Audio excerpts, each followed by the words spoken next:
Hey friends, good morning. Welcome to my YouTube channel study for Manzil. तो friends, आज जो है वो 3 मंडल के बारे में जो मैं लास्ट वीडियो में जो मैं बताई थी, और स्थल मंडल जैसे होता है, जल मंडल, वायुमंडल, तो ये सभी मंडल के बारे में जो है आज मैं एक्सप्लेन करूँगी। वैसे उतना तो नहीं हो पाएगा। स्थल मंडल आज मैं कंप्लीट करती हूँ।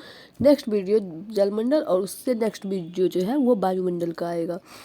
तो देखिए फ्रेंड्स, यहाँ पे है पृथ्वी की संपूर्ण बाह्य परत जिस पर महाद्वीप एवं महासागर स्थित है, स्थल मंडल कहलाती है। पृथ्वी के कुल 29% भाग पर स्थल, 71% भाग पर जल। पृथ्वी के भू क्षेत्र व जल क्षेत्र का अनुपात 3:7 का है। पृथ्वी के उत्तरी गोलार्ध का 61% तथा दक्षिणी गोलार्ध के 81% क्षेत्रफल में जल का साम्राज्य है। पृथ्वी पर अधिकतम ऊंचाई माउंट एवरेस्ट जो कि 8,848 मीटर एग्जैक्ट है की, तथा अधिकतम गहराई मेरियाना गर्त 11,022 मीटर की है। इस प्रकार पृथ्वी की अधिकतम ऊंचाई एवं अधिकतम गहराई में लगभग 20 किलोमीटर का अंतर है। स्थल मंडल महाद्वीपीय क्षेत्रों में अधिक मोटी और महासागरीय क्षेत्रों में अपेक्षाकृत पतली है। रॉक, चट्टान। पृथ्वी की सतह के कठोर भाग को चट्टान कहते हैं, जो पृथ्वी की बाहरी परत की संरचना की मूलभूत इकाइयां हैं। उत्पत्ति के आधार पर यह 3 प्रकार की होती है चट्टान। एक होता है आग्नेय चट्टान, जिसे यह मैग्मा और लावा के जमने से बनती है। ग्रेनाइट, बेसाल्ट, पेग्माटाइट, डायोडाइट, ग्रेबो आदि। आग्नेय चट्टान स्थूल परत रहित, कठोर, संघनन एवं जीवाश्म रहित होती है। आर्थिक रूप से यह बहुत ही संपन्न चट्टान है। इसमें चुंबकीय लोहा, निकल, तांबा, सीसा, जस्ता, क्रोमाइट, मैग्नीज, सोना तथा प्लेटिनम पाए जाते हैं। नेक्स्ट है बेसाल्ट में लोहे की मात्रा सर्वाधिक होती है। इस चट्टान से काली मिट्टी का निर्माण होता है। पेग्माटाइट, कोडर्मा जो कि झारखंड में पाए जाने वाला अभ्रक इन्हीं शैलों में मिलता है। आग्नेय चट्टानी पिंड। मैग्मा के ठंडा होकर ठोस रूप धारण करने से विभिन्न प्रकार के आग्नेय चट्टानी पिंड बनते हैं। इनका नामकरण इनके आकार, रूप, स्थिति तथा आसपास पाई जाने वाली चट्टान के आधार पर किया जाता है। अधिकांश चट्टानी पिंड अंतर्वेदी आग्नेय चट्टानों से बनते हैं। आग्नेय चट्टान और का रूपांतरण जो है आग्नेय से कांतरित में होता है, जैसे ग्रेनाइट का निस, साइनाइट का साइनाइट निस, ग्रेबो को सरपेंटाइन, बेसाल्ट के सिल्ट, बिटुमिनस कोयला को ग्रेफाइट। बैथोलिथ यह सबसे बड़ा आग्नेय चट्टानी पिंड है जो अंतर्वेदी चट्टानों से बनता है। यह एक पतालीय पिंड है। यह एक बड़े गुंबद के आकार का होता है जिसके किनारे खड़े होते हैं। इसकी ऊपरी तल विषम होता है। यह मूलतः ग्रेनाइट से बनता है। संयुक्त राज्य अमेरिका का इडाहो बैथोलिथ 40,000 वर्ग किलोमीटर से भी अधिक विस्तृत है। कनाडा का कोस्ट रेंज बैथोलिथ इडाहो से भी बड़ा है। स्टॉक, छोटे आकार के बैथोलिथ को स्टॉक कहते हैं। इसकी ऊपरी भाग गोलाकार गुंबद नुमा होता है। स्टॉक का विस्तार 100 वर्ग किलोमीटर से कम होता है। लैकोलिथ, जब मैग्मा ऊपर की परत को जोर से ऊपर को उठता है और गुंबदकार रूप से जम जाता है तो इसे लैकोलिथ कहते हैं। मैग्मा में तेजी से ऊपर उठने के कारण यह गुंबदाकार ठोस पिंड छतरीनुमा दिखाई देता है। उत्तरी अमेरिका के पश्चिमी भाग में लैकोलिथ के कई उदाहरण मिलते हैं। लैकोलिथ बहिर्वेदी ज्वालामुखी पर्वत का ही एक अंतर्वेदी प्रतिरूप है। लेपोलिथ यह मैग्मा जमकर तस्तरीनुमा आकार ग्रहण कर लेता है तो उसे लेपोलिथ कहते हैं। लेपोलिथ दक्षिण अमेरिका में मिलते हैं। एक होता है फैकोलिथ। जब मैग्मा लहरदार आकृति में जमता है तो उसे फैकोलिथ कहते हैं। सील, जब मैग्मा भूपृष्ठ के समानांतर परतों के फैलकर जमता है तो उसे सील कहते हैं। इसकी मोटाई 1 मीटर से लेकर सैकड़ों मीटर तक होती है। छत्तीसगढ़ तथा झारखंड में सील पाए जाते हैं। 1 मीटर से कम मोटाई वाले सील को सिट कहते हैं। डाइक, जब मैग्मा किसी लंबवत दरार में जमता है तो डाइक कहलाता है। झारखंड के सिंहभूम जिले में अनेक डाइक दिखाई देते हैं। अवसादी चट्टान, प्रकृति के कारकों द्वारा निर्मित छोटी छोटी चट्टानें किसी स्थान पर जमा हो जाती है और बाद के काल में दबाव और रासायनिक प्रतिक्रिया या अन्य कारणों के द्वारा परत जैसी ठोस रूप निर्मित हो जाती है। इन्हें ही अवसादी चट्टान कहते हैं। जैसे बलुआ पत्थर, चूना पत्थर, स्लेट, कॉन्ग्लोमरेट, नमक की चट्टान एवं सेलखड़ी आदि। अवसादी चट्टान परतदार होती है। इनमें वनस्पति एवं जीव जंतुओं का जीवाश्म पाया जाता है। इन चट्टानों में लौह, फॉस्फेट, कोयला एवं सीमेंट बनाने की चट्टान पाई जाती है। खनिज तेल अवसादी चट्टानों से पाया जाता है।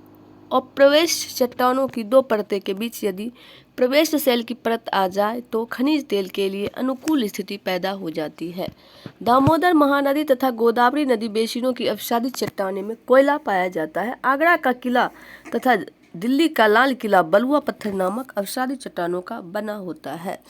तो आज से अगर कोई क्वेश्चन आए कि दिल्ली का किला जो है वह क्या चीज़ से बना है, तो बोल दीजिएगा बलुआ पत्थर नामक अवसादी चट्टान का बना हुआ है। कायांतरित चट्टान, मेटामॉर्फिक रॉक, ताप, दाब एवं रासायनिक क्रियाओं के कारण आग्नेय एवं अवसादी चट्टानों से कायांतरित चट्टानों का निर्माण होता है। Slate, phyllite, phyllite cyst. Next है ज्वालामुखी, वॉल्केनो। ज्वालामुखी भूपटल पर वह प्राकृतिक छेद या दरार है जिससे होकर पृथ्वी का पिघला पदार्थ लावा, राख, भाप तथा अन्य गैसें बाहर निकलती है। ज्वालामुखी के कप के आकार के मुख को क्रेटर कहते हैं। बाहर हवा में उड़ा हुआ लावा शीघ्र ही ठंडा होकर छोटा ठोस रूप टुकड़ों में बदल जाता है जिसे सिंडर कहते हैं। उद्गार में निकलने वाली गैसों में वाष्प का प्रतिशत सर्वाधिक होता है।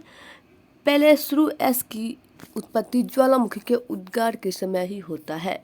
उद्गार अवधि अनुसार ज्वालामुखी 3 प्रकार की होती है। सक्रिय ज्वालामुखी जिसे एक्टिव वॉल्केनो के नाम से भी जानते हैं।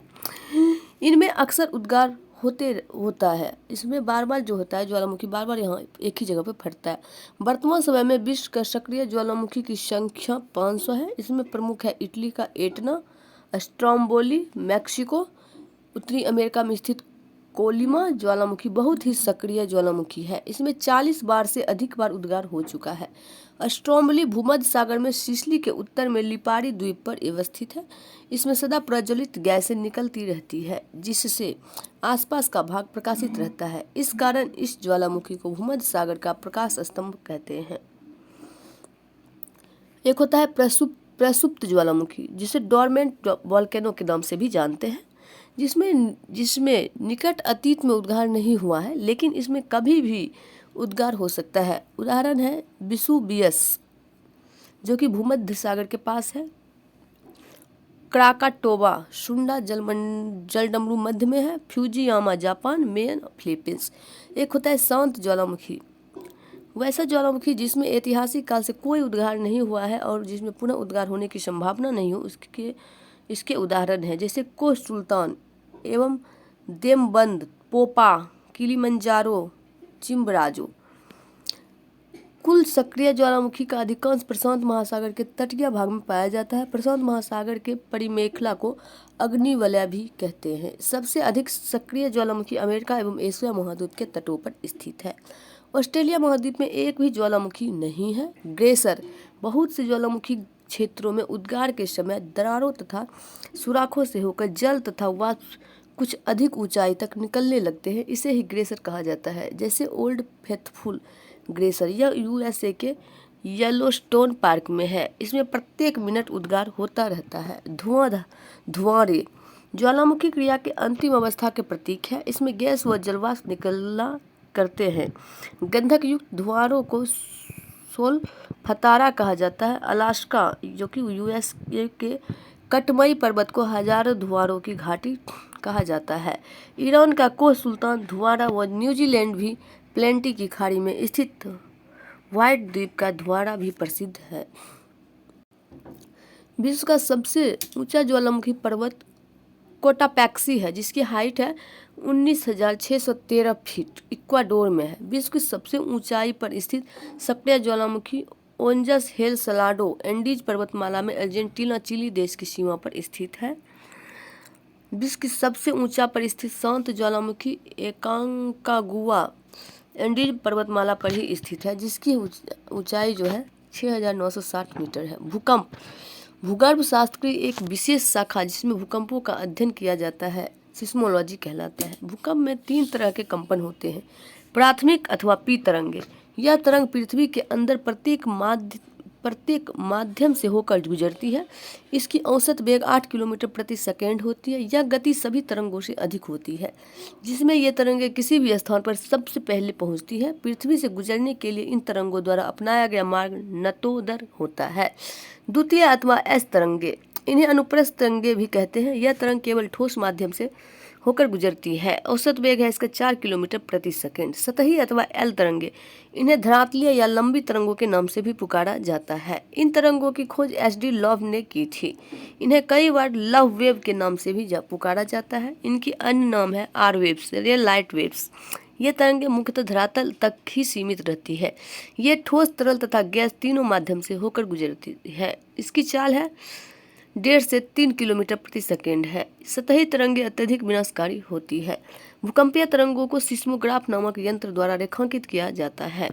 इससे इनके व्यवहार के संबंध में निम्नलिखित तथ्य निकलते हैं। सभी भूकंपीय तरंगों का वेग अधिक घनत्व वाले पदार्थों में से गुजरने पर बढ़ जाता है तथा कम घनत्व वाले पदार्थों से गुजरने पर घट जाता है। केवल प्राथमिक तरंग ही पृथ्वी के केंद्रीय भाग से गुजर सकती है, परंतु वहां पर उनका वेग कम हो जाता है। गौण तरंग द्रव पदार्थ में से नहीं गुजर सकती। एल तरंग केवल धरातल के पास ही चलती है। विभिन्न माध्यमों में से गुजरते समय ये तरंगें परावर्तित तथा अवर्तित होती है। केंद्र, भूकंप के उद्भव स्थान को उसका केंद्र कहते हैं। भूकंप के केंद्र के निकट पी, एस तथा एल तीनों प्रकार की तरंग पहुंचती है। पृथ्वी के भीतर भागों में ये तरंगें अपना मार्ग बदलकर भीतर की ओर अवतल मार्ग पर यात्रा करती है। भूकंप केंद्र से धरातल के साथ 11,000 किलोमीटर की दूरी तक पी तथा एस तरंगे पहुंचती है। केंद्रीय भाग पर पहुंचने पर एस तरंगे लुप्त हो जाती है और पी तरंगे अपवर्तित हो जाती है। इस कारण भूकंप के केंद्र से 11,000 किलोमीटर के बाद लगभग 5,000 किलोमीटर तक कोई भी तरंग नहीं पहुंचती है। इस क्षेत्र को छाया क्षेत्र कहा जाता है। अधिकेंद्र, भूकंप के केंद्र के ठीक ऊपर पृथ्वी की सतह पर स्थित बिंदु को भूकंप का अधिकेंद्र कहते हैं। अधिकेंद्र पर सबसे पहले पी तरंगे पहुंचती है। अंतःसागरीय भूकंपों द्वारा उत्पन्न लहरों को जापान में सुनामी कहा जाता है। जिन संवेदनशील यंत्रों द्वारा भूकंपीय तरंगों की तीव्रता मापी जाती है उन्हें भूकंप लेखी या सिस्मोग्राफी कहते हैं। इसके 3 स्केल हैं: रॉसी-फेरल स्केल, मार्केली स्केल और रिक्टर स्केल। रिएक्टर स्केल, भूकंप की तीव्रता या ऊर्जा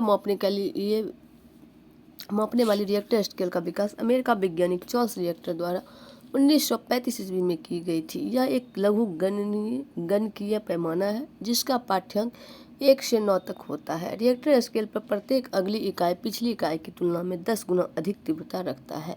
इस स्केल पर 2 या 3 की तीव्रता का अर्थ हल्का भूकंप होता है, जबकि 6 की तीव्रता का अर्थ शक्तिशाली भूकंप होता है। तो फ्रेंड्स, आई होप आप लोग को वीडियो पसंद आया होगा। वीडियो पसंद आए प्लीज़ वीडियो को लाइक कर दीजिए, चैनल को सब्सक्राइब कर दीजिए एंड अपने दोस्तों में शेयर ज़रूर करें। और नेक्स्ट जो है वो पर्वत का आएगा। पर्वत कितने टाइप्स होते हैं ये सभी इसका आएगा।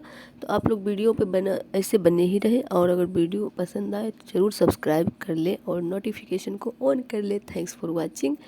Bye bye, take care.